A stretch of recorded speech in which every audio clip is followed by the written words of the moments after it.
y nos encontramos con nuestro amigo Maquiavelo, que dice en su receta para adquirir el poder y conservarlo, dice que el poder debía reunirse en una persona, en el príncipe, ¿ya? En el monarca. Como la sociedad en ese tiempo, hablamos del año 1500, estaba muy desordenada, se requería una voz muy fuerte, una autoridad muy fuerte para poner orden. Por lo tanto, el poder debía centralizarse en una persona, el gobernante. ¿Ya? Para continuar con el origen del poder, en los contractualistas, ¿cierto? Y Rousseau, como él era un defensor de la voluntad mayoritaria, señalaba que el poder estaba en el pueblo. ¿Dónde se originaba el poder? En el pueblo, en la voluntad general, en la voluntad mayoritaria, que tiene el poder soberano. ¿Qué consecuencias o cuáles son las características de la voluntad general de Rousseau, que es la que origina el poder? Que es indivisible, que es inalienable, ¿cierto? Que no se puede desprender. El pueblo, todo esto lo hace Rousseau a través del pueblo, de la voluntad general. Es imprescriptible, ¿cierto? No se pierde por el paso del tiempo. Es absoluto, porque independiente que yo no esté de acuerdo con lo que quiere la voluntad general, yo tengo que someterme a sus designios, porque la voluntad general no se equivoca, porque la voluntad general es infalible. Y lo más importante que señalaba Rousseau es que la voluntad mayoritaria es ilimitada. Las personas, la mayoría de las personas, pueden definir ciertamente su destino como quieran. ¿Cuáles son las consecuencias de esta voluntad mayoritaria o de estas características de Rousseau? Es que la mayoría no se equivoca, decía Rousseau, siempre tiene la razón. Prima la decisión de la voluntad general, que es la que manda en la sociedad, y ojo, el hombre solo se libera en la medida que obedezca a la mayoría. Si su opinión es distinta, la persona está equivocada. La mayoría no se equivoca jamás.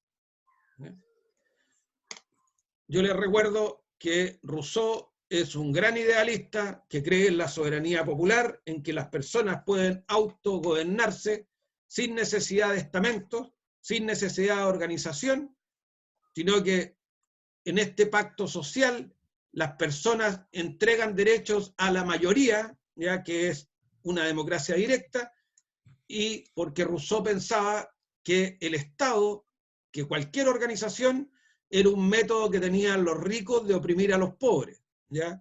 Rousseau sería un ideólogo base en los cuales posteriormente se utilizarían estas ideas muy democráticas, muy populares, para que Karl Marx y Engels escribieran su manifiesto comunista, ¿ya? En el cual ellos señalan finalmente que las personas no debieran necesitar Estado, que las personas pudieran gobernarse como ellas quisieran. Nosotros lo vamos a ver al término del curso, las grandes teorías que han impregnado la política, la doctrina política de los últimos años. Vamos a estudiar un poco esto. Y aquí vamos a hablar de un personaje importante que nace en la Revolución Francesa y que tuvo mala prensa. ¿Por qué Sieyes, Emmanuel Sieyes, tuvo mala prensa, queridos colegas? Porque era cura, ¿ya? Era abate. Pero las teorías de Sieyes impactaron más para el mundo moderno que las teorías rusianas, que la teoría de Montesquieu, tanto como la teoría de Montesquieu. Pero Sieyes tuvo mala prensa, Manuel Sieyes tuvo mala prensa porque era cura, y en ese tiempo lo que se quería era sacar la influencia que tenía la Iglesia de las decisiones estatales, ¿ya? Pero Sieyes, que era un pensador político, clérigo, abate, estaba también por derrocar a la monarquía, derrocar a la nobleza, ¿ya? Pero lo que quería él era que la sociedad se ordenara, y sabía que él era contemporáneo de Rousseau, y sabía que las ideas de Rousseau, de que la gente se podía autogobernar, de que se podía someter todo a la decisión de las mayorías, era impracticable, ¿ya? Porque la gente, en ese tiempo Francia ya tenía alrededor de 20 millones de personas, ¿cierto? Era imposible tomar partido o tomar decisiones como democracia directa a todas las personas. Por lo tanto, Sieyès crea un mecanismo que se llama representación, que es lo que nosotros utilizamos hasta nuestros días. La representación política, el mandato representativo, donde a la autodeterminación de las personas, Sieyès dijo, momento, las personas sí se van a autodeterminar, pero van a elegir conductos por los cuales canalizar sus intenciones, y esos conductos van a ser representantes. Y esos representantes son los que en la mayoría de las democracias occidentales hemos mantenido hasta el día de hoy. ¿Ya? Y él acuña el concepto de la soberanía nacional por sobre la soberanía popular. Ya la soberanía no puede ser delegada en todo el pueblo, si bien la soberanía la mantienen todas las personas, pero eso se la entregan a un ente abstracto que es la nación, y ésta elige representantes. La consecuencia del pensamiento de Sieyès complementaron a Rousseau y dio origen a la democracia representativa occidental que todos conocemos hasta nuestros días. Y es la teoría de Sieyès, la teoría de este debate, la que recoge nuestra Constitución, donde dice que el poder reside esencialmente en la nación, y este se ejerce a través de representantes. ¿Ya? Profesor, ¿Y con él? me perdí o no sé si no lo escuché. ¿En qué periodo histórico Sieyès desarrolló esta teoría? Es coetáneo, él es precursor también de la Revolución Francesa, es uno de los precursores inmediatos. María Paz me está preguntando. Sí. Sí, Sieyès es uno de los precursores inmediatos de la Revolución Francesa. Rousseau es uno de los instigadores anteriores. Sieyès escribió un panfleto que se llama El Tercer Estado, en el cual defiende mucho que tiene que ampliarse las prebendas y las garantías que tenían los nobles hacia este Estado llano, que eran los campesinos y los que trabajaban para mantener a las castas superiores. Pero es coetáneo a la Revolución Francesa. Ya, muchas Contemporánea. gracias. Bien. Y finalmente nos vamos a la realidad, que aquí la pone nuestros ahora apareciendo, que van a ser amigos nuestros del curso, Marx y Engels, que dicen que el poder reside en la fuerza. ¿Ya? Quien tiene la fuerza, tiene el poder. Y esto lo señalan claramente en el Manifiesto Comunista, dice, el poder se basa en la fuerza. ¿De dónde aparece esta fuerza o por qué se origina esta fuerza? Porque existe, ¿cierto? Un resumen del Manifiesto Comunista, existe una lucha cruenta entre las clases que son opresores y las clases que son oprimidos. ¿Ya?